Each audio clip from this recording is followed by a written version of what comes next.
ನಮಸ್ಕಾರ ರಿವ್ಯೂ ಚಾನಲ್ಗೆ ಸ್ವಾಗತ. ನಾನು ಸೌಖ್ಯ ಗಾಂವ್ಕರ್. ಪಾಕಿಸ್ತಾನದಿಂದ ಮತ್ತೊಂದು ಭರ್ಜರಿ ಸುದ್ದಿ ಬರ್ತಾ ಇದೆ. ಒಂದಲ್ಲ, ಆ್ಯಕ್ಚುಲಿ ಎರಡೆರಡು ಆಘಾತ ಪಾಕಿಸ್ತಾನಕ್ಕೆ. ಒಂದು ಕೇಂದ್ರ ಸರ್ಕಾರ ಕೊಟ್ಟಿರುವಂಥ ಆಘಾತ, ಮತ್ತೊಂದು ಅನ್ನೌನ್ ಗನ್ ಮ್ಯಾನ್ ಭರ್ಜರಿ ಕಾರ್ಯಾಚರಣೆ. ಎಲ್ಲ ಡೀಟೇಲ್ಸ್ ನೋಡ್ತಾ ಹೋಗೋಣ. ಮಿಸ್ ಮಾಡ್ತಾರೆ ನಮ್ಮ ಚಾನಲ್ನ ಸಬ್ಸ್ಕ್ರೈಬ್ ಮಾಡಿ, ನಿಮ್ಮ ಅಭಿಪ್ರಾಯ ಕಮೆಂಟ್ ಮಾಡಿ ತಿಳಿಸಿ. ವೀಕ್ಷಕರೇ, ಮೊದಲನೇದಾಗಿ ನಮ್ಮ ಕೇಂದ್ರ ಸರ್ಕಾರ ತಗೊಂಡಿರುವಂಥ ಅತಿ ದೊಡ್ಡ ಹೆಜ್ಜೆ ಏನದು ಹಿಸ್ಟ್ರಿ ಕ್ರಿಯೇಟ್ ಮಾಡಿದೆ ಮೋದಿ ಸರ್ಕಾರ ಮತ್ತು ಭಾರತದ ಹಲವು ರಾಜ್ಯಗಳಿಗಿದು ಬಹಳ ದೊಡ್ಡ ಸುದ್ದಿ. ಆಪರೇಷನ್ ಸಿಂಧೂರ ಬಳಿಕ ಮಾಡಿದಂಥ ಪ್ರತಿಜ್ಞೆಯಲ್ಲಿ ಮೊದಲ ಭಾಗವನ್ನು ಮಾಡಿ ತೋರಿಸಿದ ಭಾರತ ಸರ್ಕಾರ. ಶಹಾಪುರ್ ಕಂಡಿ ಬ್ಯಾರೇಜ್ ಪ್ರಾಜೆಕ್ಟು, ರಾವಿ ರಿವರ್ ಮೇಲಿನ ಈ ಶಹಾಪುರ್ ಕಂಡಿ ಬ್ಯಾರೇಜ್ ಪ್ರಾಜೆಕ್ಟು ಅಂತೂ ಇಂತೂ ಕಂಪ್ಲೀಟ್ ಆಗಿದೆ. ಇತಿಹಾಸದಲ್ಲಿಯೇ ಇದು ಒಂದು ದೊಡ್ಡ ಬೆಳವಣಿಗೆ. ದಶಕಗಳಿಂದ ಆಗದೆ ಇರುವಂಥ ಈ ಪ್ರಾಜೆಕ್ಟ್ ಕಂಪ್ಲೀಟ್ ಆಗಿದೆ. ಏನು ಇದು ಪಾಕಿಸ್ತಾನಕ್ಕೆ ನೀರು ಏನು ಹೋಗ್ತಿತ್ತಲ್ಲ ಅದನ್ನು ಹರಿಯೋದನ್ನು ಸ್ಟಾಪ್ ಮಾಡ್ತಾ ಇದೆ. ಹಾಗಾದರೆ ಎಷ್ಟು ದಿನ ಪಾಕಿಸ್ತಾನಕ್ಕೆ ಹರಿತಾ ಇದ್ದ ನೀರು ಇನ್ನು ಮುಂದೆ ಎಲ್ಲಿಗೆ ಹೋಗುತ್ತೆ ಅಂತ ಕೇಳಿದ್ರೆ ನೋಡಿ, ಉಜ್ ಬ್ಯಾರೇಜ್ಗೆ, ಅದನ್ನು ಕಠುವಾದಲ್ಲಿರುವಂಥ ಉಜ್ ಬ್ಯಾರೇಜ್ಗೆ ಡೈವರ್ಟ್ ಆಗುತ್ತೆ. 37,000 ಹೆಕ್ಟೇರ್ಸ್ ಲ್ಯಾಂಡ್ ಪಂಜಾಬು, ನಮ್ಮ ಭಾರತದ ವಿವಿಧ ರಾಜ್ಯಗಳಿಗೆ ಇರಿಗೇಷನ್ಗೆ ಅಂತ ಹೆಲ್ಪ್ ಆಗುತ್ತೆ. ಇಲ್ಲಿ ಇನ್ನು ಮುಂದೆ ಎಲ್ಲ ಬಗೆಯ ಧಾನ್ಯಗಳನ್ನು ಬೆಳೆಯೋದಕ್ಕೆ, ಕೃಷಿ ಮಾಡೋದಕ್ಕೆ ಆ ಭಾಗದಲ್ಲಿ ಏನು ಸವಾಲಿತ್ತಲ್ಲ ಅದಕ್ಕೆ ಉತ್ತರವಾಗಿ ರಾವಿ ವಾಟರ್ ಡೈರೆಕ್ಟಾಗಿ ರೈತನ ಗದ್ದೆಗಳಿಗೆ, ತೋಟಗಳಿಗೆ ತಲುಪುವಂತೆ ಈಗ ಪ್ರಾಜೆಕ್ಟು ರೆಡಿಯಾಗಿದೆ. ಈ ಒಂದು ಡ್ಯಾಮು ಇಡೀ ಬಾರ್ಡರ್ ವಿಲೇಜ್, ಪಾಕಿಸ್ತಾನ ಭಾರತದ ನಡುವಿನ ಗಡಿ ಹಳ್ಳಿಗಳಿದ್ದಾವಲ್ಲ ಆ ಎಲ್ಲ ಹಳ್ಳಿಗಳ ಚಿತ್ರಣವನ್ನೇ ಬದಲಿಸುವಂತಹ ಪ್ರಾಜೆಕ್ಟು ಅಂತೂ ಇಂತೂ ಕಂಪ್ಲೀಟ್ ಆಗಿದೆ.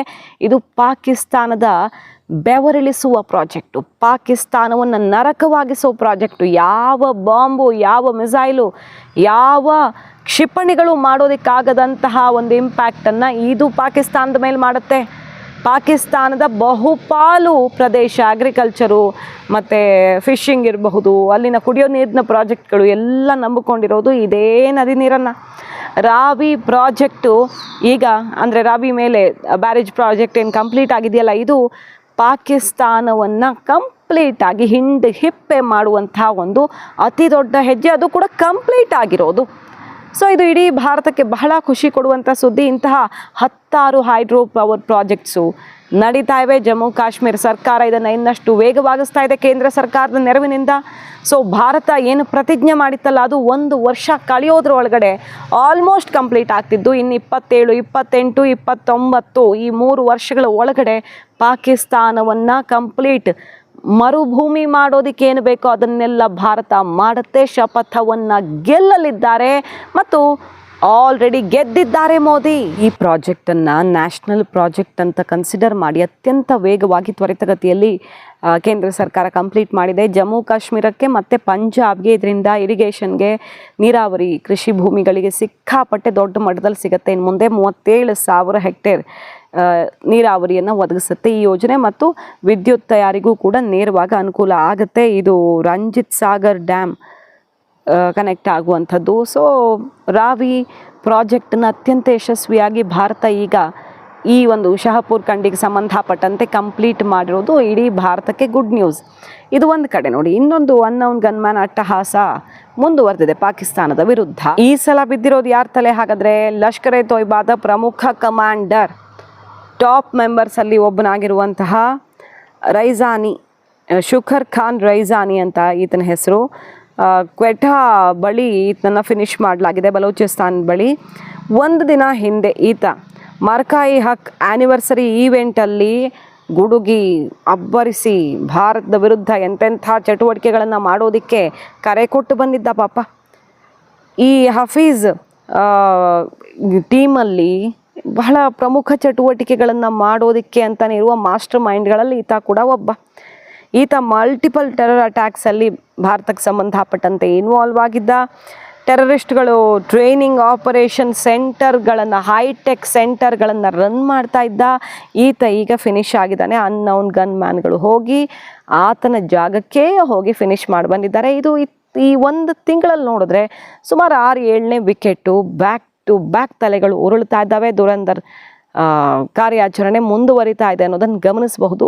ಮೊನ್ನೆಯಷ್ಟೇ ಪಾಕಿಸ್ತಾನದ ಏನು ಅಲ್ಲಿನ ಕಲಾಪದಲ್ಲಿಯೇ ಒಬ್ಬರು ಜನಪ್ರತಿನಿಧಿ ಹೇಳೋದು ಅಲ್ಲಿನವರು ಏನಂತ, ಇಲ್ಲಿ ಎಲ್ಲ ರಾ ಏಜೆಂಟ್ಗಳೇ ಕುಳಿತಿದ್ದಾರೆ ಒಳಗಡೆನೂ, ಸಂಸತ್ ಒಳಗಡೆ ಇದ್ದಾರೆ. ನಾವು ಕೂತಿರೋ ಇಲ್ಲಿ ಕಲಾಪ ನಡೀತಾ ಇದ್ರೆ ಇಲ್ಲಿ ಒಳಗಡೆನೆ ರಾ ಏಜೆಂಟ್ಸ್ ಇದ್ದಾರೆ. ಇಡೀ ದೇಶದಲ್ಲಿ ರಾ ಏಜೆಂಟ್ಸ್ ತುಂಬ ಹೋಗಿದ್ದಾರೆ.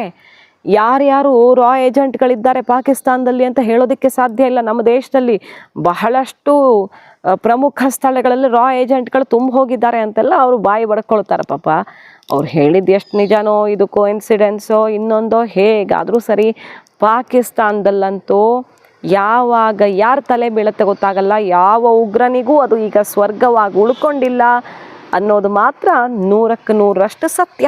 फौज के खिलाफ नहीं है, आप फौज के खिलाफ है, आप पाकिस्तान के खिलाफ है।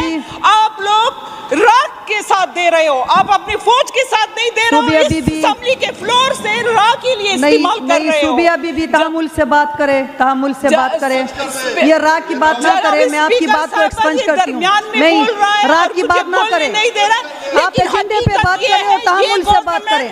2 साल नहीं सूबिया, 2 साल से रा के एजेंडे पे ये चल रही है ये सूबाई असेंबली।